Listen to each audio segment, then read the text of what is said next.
வணக்கம். பிரதான செய்திகள். விரிவான செய்திகளுக்கு முன் தலைப்புச் செய்திகள். 95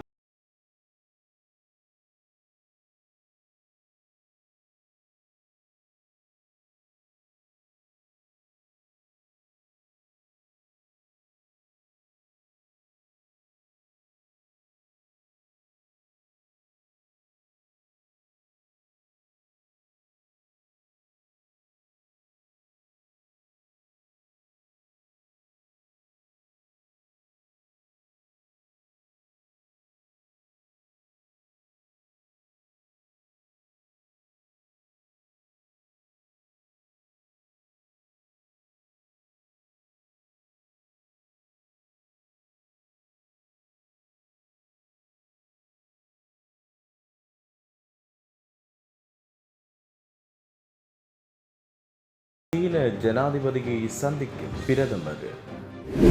தீவிர உடல்நலக்குறைவு, நாசாவிலிருந்து பூமிக்கு தரையிறங்கிய விண்வெளி வீரர்கள். தொடர்வன விரிவான செய்திகள். வெளிநாடுகளில் தற்பொழுது தலைமறைவாய்க்குள்ள 95 பாதாள உலக குற்றவாளிகளுக்கு எதிராக இலங்கை காவல்துறையினர் சிவப்பு அறிவிப்புகளை பெற்றுள்ளனர். இன்று இடம்பெற்ற ஊடக சந்திப்பில் பேசிய காவல்துறை ஊடக பேச்சாளர் வுட்லர், சிவப்பு அறிவிப்பு மூலம் 2024 ஆண்டில் 10 சந்தேக நபர்களும் 2025 ஆண்டில் 11 சந்தேக நபர்களும் இலங்கைக்கு அழைத்து வரப்பட்டதாக தெரிவித்தார்.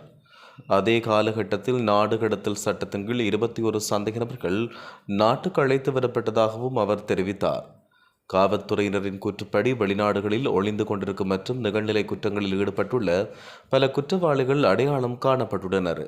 இதன் விளைவாக இன்று வரை குறிப்பாக 95 சிவப்பு அறிவிப்புகள் வெளியிடப்பட்டுள்ளன.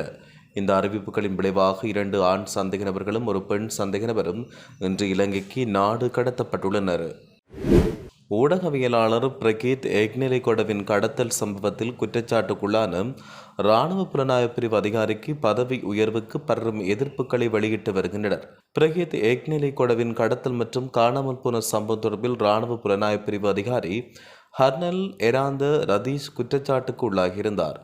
இந்நிலையில் அவரை பிரிகேடியராக பதவி உயர்த்தியதைத் தொடர்ந்து அதை எதிர்த்து ஊடக சுதந்திர அமைப்புகள் மற்றும் பலர் கடுமையான எதிர்ப்பை வெளியிட்டனர். அத்துடன் இந்த விடயம் தொடர்பில் எக்னெலிகொடவின் மனைவி சந்தியா எக்னெலிகொட ஜனாதிபதி அன்ருகுமார் திசாநாயக்கவுக்கு கடிதம் ஒன்றை எழுதியுள்ளார். மேலும் குறித்த பதவி உயர்வு நீதித்துறை செயல்முறையை பாதிக்கக்கூடும் என்றும் சந்தியா எக்னெலிகொட எச்சரித்துள்ளார். இதேவேளை குறித்த நடவடிக்கை சட்டத்தின் ஆட்சி மற்றும் பொறுப்பு குரலில் பொதுமக்களின் நம்பிக்கையை குலைக்கும் என்றும் சிவில் சமூக அமைப்புகள் தெரிவிக்கின்றன. யாழ்ப்பாண பல்கலைக்கழகத்தின் சுதந்திரமான தொல்லியல் ஆய்வின் மூலம் தமிழ் வரலாற்றை மீட்டெடுக்க வேண்டும் என்று தமிழர் தாயக காணாமலாக்கப்பட்ட உறவுகள் சங்கம் தெரிவித்துள்ளது. தைப்பொங்கல் தினமான நேற்று வவுனியாவில் முன்னெடுக்கப்பட்ட ஆர்ப்பாட்டத்தின் பின்னர் ஊடகங்களுக்கு கருத்து வெளியிட்ட போது அவர்கள் இவ்வாறு தெரிவித்தனர். இந்த அறுவடை திருவிழா நமது மக்களுக்கு வலிமையும் ஒற்றுமையும் கண்ணியத்தையும் நம்பிக்கையும் கொண்டு வரட்டும். மேலும் உண்மை, நீதி மற்றும் தமிழ் வரலாறு மற்றும் நாகரிகத்தை பாதுகாப்பதற்கான நமது கூட்டு உறுதிப்பாட்டை புதுப்பிக்கட்டும். தைப்பொங்கல் நாளில் காணாமலாக்கப்பட்ட தமிழ் பிள்ளைகளின் தாய்மார்களாகிய நாங்கள் வவுனியாவில் உள்ள ஏனையின் வீதியில் 3251 நாட்களுக்கு மேலாக தொடர்ச்சியான சுழற்சி முறையில் உண்ணாவிரத போராட்டத்தை மேற்கொண்டு வருகிறோம். தியாகம், வலி மற்றும் அசைக்க முடியாத உறுதிப்பாடு நிறைந்த இந்த இடத்திலிருந்து காணாமலாக்கப்பட்ட எங்கள் பிள்ளைகள் குறித்து உண்மைக்கான எங்கள் கோரிக்கையை மட்டுமன்றி தமிழ் வரலாறு, கண்ணியம் மற்றும் இறையாண்மையை மீட்டெடுப்பதற்கான ஒரு அழைப்பை நாங்கள் விடுக்கின்றோம். தமிழ் அறிஞர்களின் தலைமையில் யாழ்ப்பாண பல்கலைக்கழகத்தில் ஒரு சுதந்திரமான தொல்லியல் திணைக்களத்தை நிறுவ வேண்டும் என்று கோரிக்கை விடுக்கின்றோம். இது தமிழ் சைவத்தின் மற்றும் தமிழ் பௌத்தத்தின் வரலாற்று உண்மைகளை கண்டறிந்து வெளிக்கொணரவும், தென்னிந்தியா மற்றும் வரலாற்று ரீதியாக சிலோன் என்று அழைக்கப்பட்ட தீவு உள்ளிட்ட தமிழ் நாடெங்கும் செழித்தோங்கிய பண்டைய தமிழ் நாகரிகத்தை ஆவணப்படுத்த வேண்டும் என்றும் அவர்கள் இதன்போது தெரிவித்துள்ளனர். மன்னார் பேசாலை கடலில் நேற்று மாலை நீராடச் சென்று நீரில் மூழ்கி காணாமற் போன 4 பேரில் 3 பேர் உயிரிழந்தனர். தைப்பொங்கல் பண்டிகையை தொடர்ந்து குறித்த 4 பேரும் கடலில் நீராடச் சென்ற நிலையில் இந்த அனர்த்தம் இடம்பெற்றுள்ளது. காணாமற் போனவர்களில் 2 சடலங்கள் நேற்று மாலை மீட்கப்பட்டதோடு ஒருவர் பாதுகாப்புடன் மீட்கப்பட்ட நிலையில் மன்னார் மாவட்ட வைத்தியசாலையில் சிகிச்சைக்காக அனுமதிக்கப்பட்டுள்ளார். அத்துடன் சம்பவத்தில் காணாமல் போன மற்றொருவரின் சடலம் நேற்றிரவு கரையொதுங்கிய நிலையில் மீட்கப்பட்டு வைத்தியசாலையில் ஒப்படைக்கப்பட்டது. உயிரிழந்தவர்கள் 16 முதல் 18 வயதுக்குட்பட்ட பேசாலை, வசந்தபுரம், உதயபுரம் ஆகிய பகுதிகளைச் சேர்ந்தவர்கள் என்று தெரிவிக்கப்பட்டுள்ளது. இதேவேளை அனர்த்தத்தில் உயிரிழந்தவர்களில் பாடசாலை மாணவர் ஒருவரும் உள்ளடங்குவதாக கூறப்பட்டுள்ளது. டிசம்பர் 30ஆம் தேதி இரவு இடம்பெற்ற துப்பாக்கிச்சூட்டு சம்பவத்தோடு தொடர்புடைய மேலும் 3 சந்தேக நபர்கள் கைது செய்யப்பட்டுள்ளனர். கைது செய்யப்பட்டவர்கள் கொழும்பு 9 மற்றும் 12 ஆகிய பகுதிகளில் வசிக்கும் 27 மற்றும் 32, 35 வயதுடையவர்கள் ஆவர். கொஹிவல சரணங்கர வீதி போதியவத்த பகுதிக்கு டிசம்பர் 30ஆம் தேதி இரவு மோட்டார் சைக்கிளில் சென்ற இனந்தெரியாத இருவர் வீடொன்றின் மீது துப்பாக்கிச்சூடு நடத்திவிட்டு தப்பிச் சென்றுள்ளதாக தெரிவிக்கப்படுகிறது. துப்பாக்கிச்சூட்டில் 16 வயதுடைய சிறுமியொருவர் காயமடைந்து களுப்போவில போதனா வைத்தியசாலையில் அனுமதிக்கப்பட்டார். இது தொடர்பில் காவல்துறையால் மேற்கொள்ளப்பட்ட விசாரணையில் துப்பாக்கிச் சூட்டுக்கு இலக்கு வைக்கப்பட்டவர் சிறுமி அல்ல, சிறுமியின் தாய் என்று தெரிவிக்கப்பட்டுள்ளது. இதைத் தொடர்ந்து காவல்துறையால் மேற்கொள்ளப்பட்ட மேலதிக விசாரணையில் இந்த துப்பாக்கிச் சூட்டு சம்பவத்துக்கு உடந்தையாக இருந்த 3 பேர் கைது செய்யப்பட்டனர். இது தொடர்பில் மேலதிக விசாரணைகளை கொஹிவல காவல்துறையினர் முன்னெடுத்து வருவதாக தெரிவிக்கப்பட்டுள்ளமை குறிப்பிடத்தக்கது. நுவரெலியா ஹெங்குராங்கத்து போலீஸ் பிரிவுக்குட்பட்ட ஹேவாகட்டு ரூக்வுட் ஹொலம்பியா தோட்டத்தில் நேற்று மதியம் திடீரென்று தீப்பரவல் ஏற்பட்டது. இந்த தீ விபத்து காரணமாக அந்த தோட்டத்தில் அமைந்துள்ள 10 வீடுகள் தீயில் முற்றிலும் எரிந்து சேதமடைந்தன. இதன்போது தெய்வாதீனமாகவிருக்கும் எவ்வித காயங்களும் ஏற்படாத போதும் வீடுகளில் இருந்து பெறுமதியான பொருட்கள் தீயில் கருகி சேதமடைந்துள்ளன. அந்த பகுதி மக்கள் தைப்பொங்கல் பண்டிகையை கொண்டாடச் சென்ற போது தீ விபத்து ஏற்பட்டதாகவும் ஒரு வீட்டில் ஏற்பட்ட தீ 10 வீடுகளுக்கு பரவியதாக போலீசார் தெரிவித்தனர். இந்த சம்பவம் அந்த பகுதி மக்களிடையே பெரும் சோகத்தை ஏற்படுத்தியுள்ளதோடு பிரதேச பொதுமக்கள் ஒன்றிணைந்து கடும் பிரியத்தனத்துக்கு மத்தியில் தீயை கட்டுப்பாட்டுக்குள் கொண்டு வந்தனர். இதையடுத்து பாதிக்கப்பட்டவர்கள் தோட்ட மண்டபம் ஒன்றில் தங்க வைக்கப்பட்டுள்ளனர்.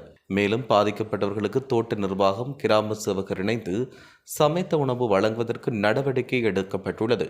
சம்பவம் தொடர்பான மேலதிக விசாரணைகளை ஹங்குராங்கத்த போலீசார் மேற்கொண்டு வருவதாக தெரிவிக்கப்பட்டுள்ளது. சிலாபத்தில் பெண்கள் மற்றும் யுவதிகளுக்கு போதை மாத்திரை மற்றும் பல்வேறு போதைப் பொருட்களை வழங்கி தவறான நடத்தைக்குட்படுத்திய மருந்து கடை உரிமையாளரும் அத்துடன் அவருக்கு ஆதரவளித்த ஒருவரும் கைது செய்யப்பட்டுள்ளனர். மேலும் இவ்வாறு தவறான நடத்தைக்கு உட்படுத்தப்பட்ட பெண்களை நிர்வாணமாக படம் பிடித்ததாக இருவர் மீது குற்றம் சுமத்தப்பட்டதாக சிலாபம் பிரதேச போதைப்பொருள் தடுப்பு பிரிவினர் தெரிவித்தனர். சிலாபம் பகுதியில் மருந்து கடை நடத்தி வரும் இந்த நபர் மருந்து விற்பனை செய்யும் போர்வையில் தன்னுடைய சகோதரரான மருத்துவரின் உதவியுடன் இந்த செயலில் ஈடுபட்டதாக தெரிவிக்கப்பட்டுள்ளது. சோதனையின் பொழுது சந்தேக நபரிடம் மேற்கொள்ளப்பட்ட விசாரணையின் பொழுது குறிப்பாக அவர் இருந்த காரில் 571 போதை மாத்திரைகள் மற்றும் 11,760 மில்லிகிராம் ஹெரோயின் மீட்கப்பட்டது. அத்துடன் சந்தேக நபர் இளம் பெண்கள் மற்றும் யுவதிகளுக்கு போதை மாத்திரை மற்றும் போதைப் பொருட்களை வழங்கி அவர்களை நிர்மாணமாக்கி ஆபாச காணொலிகளை படம் பிடித்து வந்ததாக தகவல் வெளியானது. மேலும் இது சிறிது காலம் மிகவும் உன்னிப்பாக செயல்பட்டதாக போலீசார் தெரிவித்தனர். கைது செய்யப்பட்ட பின்னர் சந்தேக நபர் மருத்துவமனைக்கு அழைத்துச் செல்லப்பட்டு மருத்துவ பரிசோதனைக்கு உட்படுத்தப்பட்டார். அங்கு அவர் ஐஸ் மற்றும் கஞ்சா போதைப் பொருளுக்கு அடிமையாகியுள்ளமை தெரிய வந்துள்ளது. மேலும் சந்தேக நபர்களும் வழக்கு பொருட்களும் சிலாப நீதவான் நீதிமன்றில் முன்னிலைப்படுத்தப்பட உள்ளதாக தெரிவிக்கப்படுகின்றமை குறிப்பிடத்தக்கது.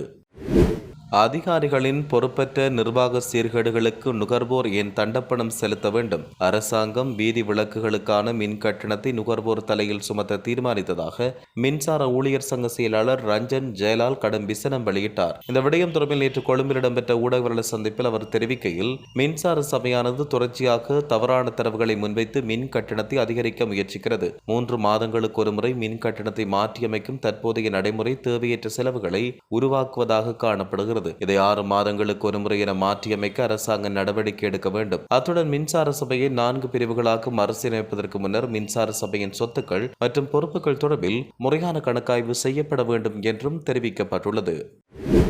எம்பிலிப்பிட்டிய நோனாகம வீதியில் கந்துரகஸ் ஆர பகுதியில் நேற்று இடம்பெற்ற வீதி விபத்தில் ஒருவர் உயிரிழந்தார். நோனாகம நோக்கி சென்ற மோட்டார் சைக்கிள் வீதியை கடக்கும் பாதசாரி மீது மோதி இந்த விபத்து இடம்பெற்றது. இதில் பாதசாரி, மோட்டார் சைக்கிள் ஓட்டுநர் மற்றும் ஒருவர் காயமடைந்து எம்பிலிப்பிட்டி வைத்தியசாலையில் அனுமதிக்கப்பட்ட பின்னர் சிகிச்சை பலனின்றி பாதசாரி உயிரிழந்தார். விபத்தில் உயிரிழந்தவர் ஓமல்பை பகுதியைச் சேர்ந்த 63 வயதுடையவர் என்று தெரிவிக்கப்பட்டுள்ளது. சர்வதேச விண்வெளி நிலையத்திலிருந்து 4 விண்வெளி வீரர்கள் பூமிக்கு பாதுகாப்புடன் தரையிறங்கியுள்ளனர். நாசாவின் மைக்ஃபிங்கே ஹெப்டன், ஜீனா ஹார்மேன், ஜப்பானின் கீமியா ஜுய் மற்றும் ரஷ்யாவின் ஒலெக் பிளோட்டனோவ் ஆகிய 4 பூமிக்கு திரும்பினர். சர்வதேச விண்வெளி நிலையத்தில் தங்கியிருந்த 4 விண்வெளி வீரர்கள் ஒருவருக்கு ஏற்பட்ட தீவிர உடல்நலக் குறைவின் காரணமாக திட்டமிட்ட காலத்துக்கு 1 மாதத்துக்கு முன்பு அவசரமாக வெளியேற்றப்பட்டு கலிபோர்னியா கடற்கரைக்கு அருகே கடலில் பாதுகாப்பாக இறங்கினர். 4 வீரர்களில் யாருக்கும் உடல்நலக்குறைவு ஏற்பட்டது அல்லது என்ன நோய் என்பது தொடர்பில் நாசா அதிகாரப்பூர்வமான தகவல்களை வெளியிடவில்லை. கனடா பிரதமர் மார்க் ஹானி சீனாவுக்கு பயணம் மேற்கொண்டுள்ளார். பிரதமர் ஹானி இன்று சீனா ஜனாதிபதி ஷி ஜின்பிங்கை சந்தித்து பேச்சுவார்த்தை நடத்தவுள்ளார். அமெரிக்க ஜனாதிபதி டொனால்ட் ட்ரம்ப் விதித்த வர்த்தக வரிகள் மற்றும் வட அமெரிக்க வர்த்தக ஒப்பந்தம் குறித்து நிச்சயமற்ற நிலைக்கு மத்தியில் கனடா தன்னுடைய பொருளாதாரத்தை வேறுபடுத்தும் முயற்சியை மேற்கொண்டுள்ளது. இதன் நிமித்தம் கனடிய பிரதமர் சீனாவுக்கு சென்றுள்ளார். கனடிய பிரதமர் மார்க் ஹானி சீனாவுக்கு மேற்கொண்ட வரலாற்று சிறப்புமிக்க பயணமாக இது கருதப்படுகிறது. அமெரிக்காவை மட்டும் அதிகம் சார்ந்திருப்பதை குறைத்து சீனாவின் புதிய வர்த்தக வாய்ப்பை பயன்படுத்திக் கொள்ள பிரதமர் திட்டமிட்டுள்ளார். இந்நிலையில் சீன ஜனாதிபதியை பிரதமர் மார்க் ஹானி இன்று பெய்ஜிங்கில் சந்தித்து பேச்சுவார்த்தை நடத்தினார். இது சுமார் 8 ஆண்டுகளுக்கு பின்னர் ஒரு கனடிய பிரதமர் சீனாவுக்கு மேற்கொள்ளும் முதல் பயணம் என்று தெரிவிக்கப்பட்டுள்ளமை குறிப்பிடத்தக்கது.